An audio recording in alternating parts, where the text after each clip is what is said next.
بسم اللہ الرحمن الرحیم۔ موسم سرما کی ایک سرد رات میں ایک بادشاہ اپنے کسی ضروری کام سے باہر نکلا۔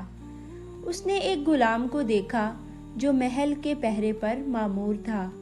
غلام اس وقت شدید سردی سے کانپ رہا تھا اور شدید تکلیف میں مبتلا تھا۔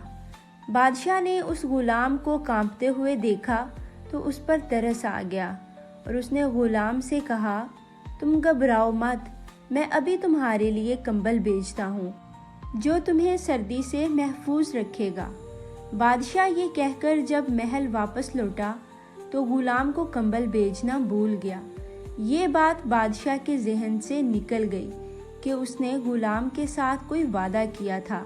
بادشاہ کے دلاسے اور امید کی وجہ سے غلام کو شدید سردی میں دوہری زحمت اٹھانا پڑی، ایک شدید سردی کی اور دوسری کمبل کے انتظار کی۔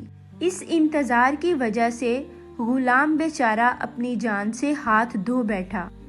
بادشاہ نے صبح جب غلام کو مردہ حالت میں دیکھا تو اس نے اپنے وزیر سے غلام کی موت کی وجہ دریافت کی۔ وزیر نے کہا، بادشاہ سلامت، سردی اگرچہ پہلے بھی بہت ہوتی تھی مگر غلام کو امید کا سہارا نہیں ہوتا تھا، اس وجہ سے وہ سردی کی شدت کو ساری رات بغیر کمبل کے بھی برداشت کر لیتا تھا۔